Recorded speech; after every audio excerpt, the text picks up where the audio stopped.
SIR নিয়ে ফের রাস্তায় নামতে চলেছে তৃণমূল কংগ্রেস। নভেম্বর মাসে নভেম্বর র্যালির প্রস্তুতি শুরু দলের অন্দরে। নভেম্বরের প্রথম সপ্তাহে দলের শীর্ষ নেতৃত্বের সঙ্গে বৈঠকে থাকবেন সাংসদ, বিধায়ক ও জেলার সভাপতিরা। এই বিষয়ে বিস্তারিত জানবো। আমাদের সঙ্গে নিউজ রুম থেকে সরাসরি রয়েছেন প্রতিনিধি দুর্গাদাস বন্দ্যোপাধ্যায়। দুর্গা, ঠিক কি পরিকল্পনা থাকছে দলের তরফে, কি জানতে পারছো?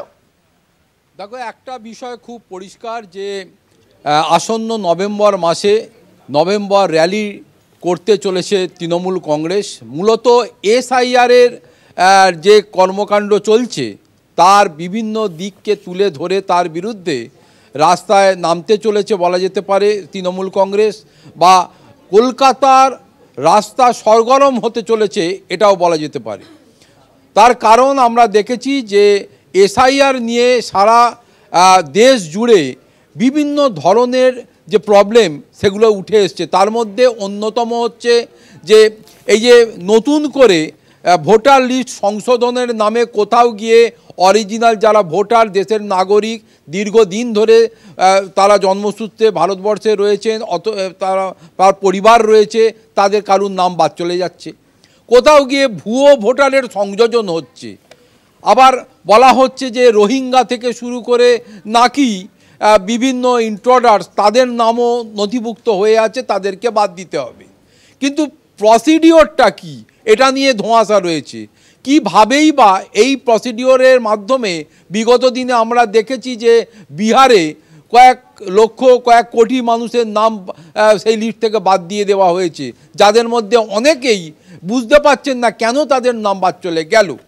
অতএব দেশের অরিজিনাল নাগরিক যাদের ভোটাধিকার, যাদের প্রয়োগ ঠিকঠাক রয়েছে, যাদের কাগজপত্র ঠিকঠাক রয়েছে, তাদের নাম যদি বাদ দিয়ে দেওয়া হয় তাহলে দেশের নাগরিকদের যে মৌলিক অধিকার, ভোটদানের অধিকার, নাগরিকের অধিকার, সেটা খর্ব হচ্ছে।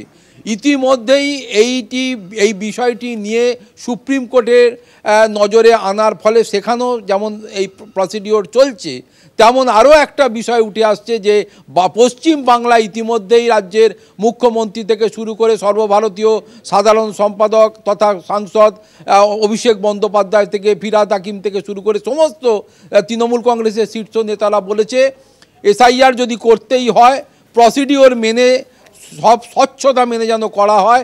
একজন অথেন্টিক নাগরিকের নাম যদি লিস্ট থেকে এই পশ্চিমবাংলায় বাদ যায় তাহলে তৃণমূল কংগ্রেস কিন্তু এর প্রতিবাদে ইলেকশন কমিশনের বিরুদ্ধে রাস্তায় নামবে। এবং এই বিষয়টা নিয়েই মূলত যে খবর তৃণমূল কংগ্রেস সূত্রে উঠে আসছে, আগামী 2রা নভেম্বর অথবা 3রা নভেম্বরের মধ্যে অভিষেক বন্দ্যোপাধ্যায়ের নেতৃত্বে একটা বড়সড় বৈঠকে ডাক দেওয়া হয়েছে, যেখানে উপস্থিত থাকার কথা রয়েছে তৃণমূল কংগ্রেস সাংসদ, বিধায়ক এবং জেলা সভাপতিদের। তাদেরকে নিয়ে রূপরেখা ঠিক করা হবে যে এসআইআরের বিরুদ্ধে তৃণমূল কংগ্রেসের কি পদ্ধতিতে রাস্তায় নামবে, কিভাবে প্রতিবাদ হবে।